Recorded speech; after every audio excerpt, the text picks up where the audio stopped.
So, ayan guys, another product na naman. Lazada unboxing ulit tayo.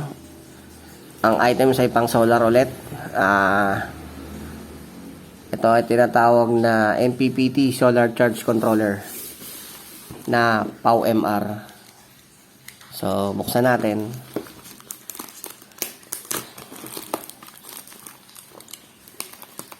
Maganda tong review nitong POW-MR kaya ito binili ko. Tsaka medyo mura. Buksan natin siya.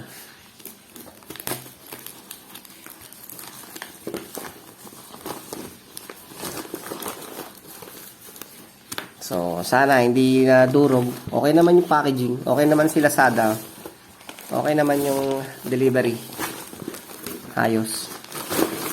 So, ayan guys. POW-MR MPPT charge controller. Ayan siya. Ang inginig-nginig pa. So, ayan guys. Fresh. Ito yung manual niya. Booklet. Paano gamitin. At ito yung device. Okay naman. Okay. Silyado. So, ito siya guys. Yung POW-MR natin. Bago. So, ito yung mga mounting bracket niya. May kasama siya mounting bracket. So, yan guys. Si POW-MR. Ang next video ko na lang paano siya i-mount, ikakabitin. Kasi medyo advanced na to eh. Medyo malaki na to. So, hindi siya pang beginner. Maraming charge controller pang beginner. So, ito medyo pang ano na to eh. Advanced user. So, ito alam na ng mga advanced user to. 60 ampere ang capacity niya. Ito yung mga ano niya. Oh. Mag-google naman lahat to. So, pang advanced user na to eh. Medyo pang mga serious player na ng solar to. Pero may mga video naman ako pang beginner. So doon tayo sa beginner, sa mga wala pa, ibabalik ano tayo doon sa balik-aral.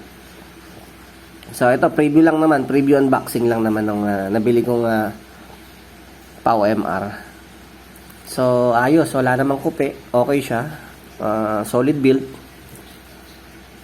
Sana magtagal siya, sana matibay. So guys, ito yung 60 ampere POW-MR charge controller.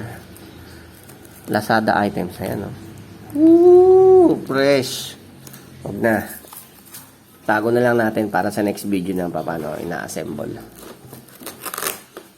So guys, yan yung mga kakailanganin nyo sa pagbuo ng pag-setup ng solar.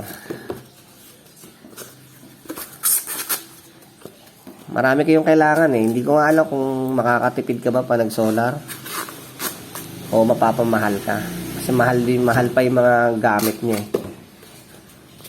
Pero ako naman eh, gusto ko rin matuto. So, sacrifice kung may gastos man. So, yan guys. Ang ating preview unboxing ng POW-MR MPPT charge controller. Panalo. Ayos.